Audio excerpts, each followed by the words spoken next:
Hi hello నమస్తే అందరికీ ఎలా ఉన్నారు? హ్యాపీ వినాయక చవితి అందరికీ. మనం వినాయక చవితి అనగానే ఉండ్రాళ్ళు, పాయసం, కుడుములు తయారు చేసుకుంటాం కదండి. దాంతోపాటు నేను ఈసారి స్పెషల్గా జామున్ ప్రిపేర్ చేద్దాం అనుకుంటున్నాను. దానికి కావాల్సింది జామున్ పౌడర్. దీన్ని తీసుకొని పాలతో కానీ, గోరువెచ్చని పాలతో కానీ, వాటర్తో కానీ పిండి ముద్దను కలుపుకొని పక్కన పెట్టుకోవాలి ఒక 5 మినిట్స్ దాకా.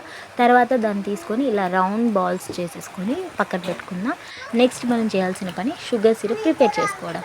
దానికి కావాల్సింది ఆ ప్యాకెట్ పౌడర్ మొత్తానికి నేను 1.5 గ్లాస్ ఆఫ్ వాటర్ యాడ్ చేస్తాను. ఇది 1/2 లీటర్ ఉంటుందండి.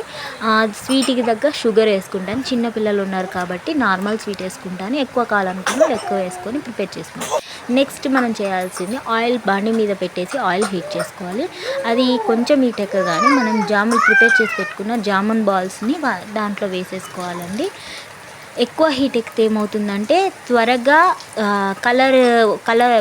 బ్రౌన్ కలర్లోకి వచ్చేస్తుంది, లోపలంతా ఉడకదండి. సో నార్మల్ హీట్లో ఉన్నప్పుడే మనం వేసుకుంటే ఏంటిదంటే ఆ బయట కలర్ వచ్చే లోపల కూడా మంచిగా ఉడికిపోతుంది. సో తినడానికి టేస్ట్ కూడా బాగుంటుంది. అదేవిధంగా దీన్ని గరిట పెట్టి కలపకండి, బాల్స్ వేయగానే అతుక్కుంటాయి అనేసి. దాన్ని కొంచెం సేపు అయ్యాక గిన్నెని ఈ విధంగా పట్కర్తో కానీ ఒక క్లాత్తో కానీ తీసుకొని ఇలా షేక్ చేసేస్తే అది బాల్స్ అని విడిపోయి నీట్గా ఉడికిపోతాయి, వేరు అయిపోతాయండి. అదేవిధంగా పలిగిపోవు, జామున్స్ అనేవి విడిపోవు, నీట్గా ఉంటాయి రౌండ్ షేప్లోనే. నెక్స్ట్ ఇలా బ్రౌన్ కలర్లో మంచిగా అటు ఇటు 2 సైడ్లు కాల్చుకోండి. గంటె మాత్రం పెట్టకండి. షుగర్ సిరప్ మనం ప్రిపేర్ చేసి పెట్టుకున్నాం కదా, ఆ షుగర్ సిరప్ గడ్డ కట్టకుండా ఉండడానికి ఒక 1/2 టీ స్పూన్ అంతా లెమన్ దాంట్లో పిండేసుకోండి. సో ఈ విధంగా అయిపోయాక దీన్ని తీసి మనం షుగర్ సిరప్ వేసేసి ఒక 1 అవర్ పాటు వదిలేస్తే ఈ విధంగా షుగర్ సిరప్ అంతా అబ్జర్వ్ చేసుకుంటుంది జామును.